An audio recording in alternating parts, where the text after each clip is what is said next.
আসসালামু আলাইকুম। আমি আপনাদের মাঝে আবার এসেছি। আমার নাম পারভেজ আহমেদ। দাদা নাতি দারুণ অভিনয় নিয়ে আসছি। সাথে আছে আমার নাতি মেহেরাজ।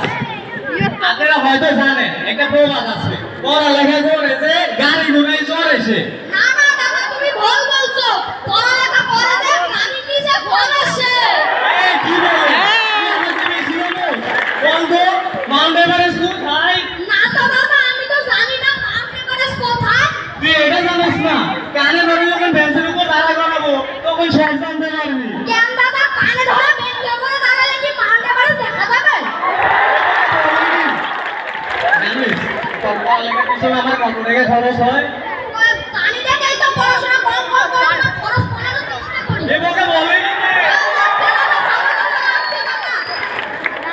সেদিন স্কুলে থেকে নাতি এসে বলতেছে, দাদা দাদা তোমাকে কল্পনা ডাকছে।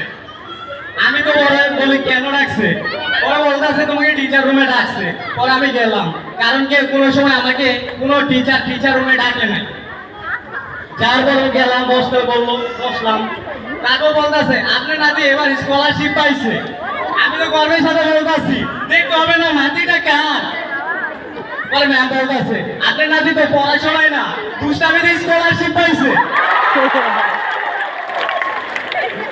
দাদা দাদা, তোমার বিয়ে থেকে আমি ছিলাম। এ বউকে বলে কি তুই তো ঘরের কথা, তোর বাবাই তো তখন ছিল না। দাদা দাদা, তুমি কি বিয়ের আগে দাদিকে ভয় পেতে? তুই কোথায় দেখলি, কিভাবে জানলি? ওই সেদিন আমি দেখলাম দাদি চোখে বাচ্চা ছিল বলে তুমি খুব ভয় পেয়েছিলে।